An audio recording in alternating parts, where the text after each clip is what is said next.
Mari-repair natin itong stator coil.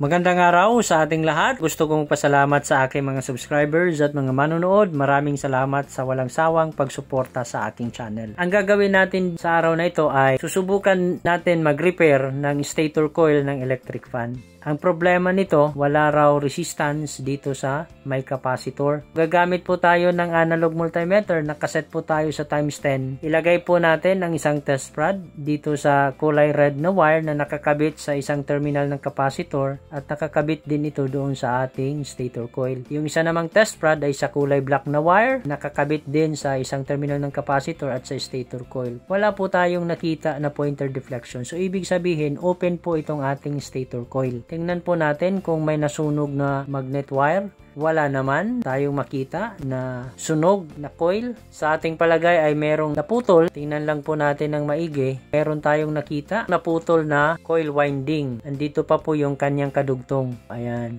Ang gagawin natin dito, dahil nahanap na natin itong naputol na wire, gagamit po tayo ng cutter. Kaskasin po natin yung insulation varnish ng magnet wire. Pag gagawin natin ito, siguraduhin lang po natin na hindi tayo masugatan at hindi natin maputol yung magnet wire. Alalay lang po yung pagkaskas ng insulation varnish mula sa magnet wire. Pagkatapos, ang gagawin natin dito ay pagdudugtungin natin itong naputol na windings.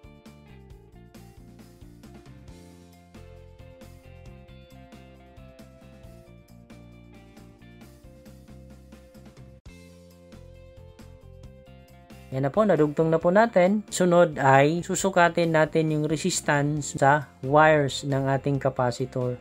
Yung isang test rod ay sa kulay black, yung isa naman ay sa kulay red.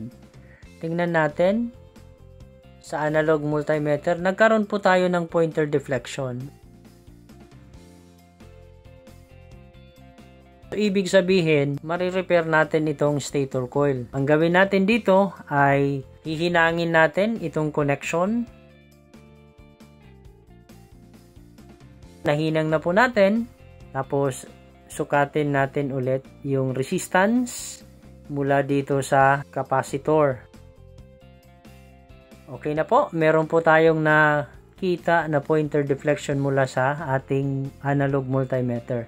So, okay na po itong ating stator coil. Aayusin lang natin ang pagkamada nito. Sana po ay meron kayong natutunan sa aking video tutorial, at kung hindi ka pa nakapag-subscribe, maaari po lamang ay mag-subscribe sa aking channel para mas ganahan pa akong gumawa ng mga video tutorials na kagaya nito. Hanggang sa muli, maraming salamat po.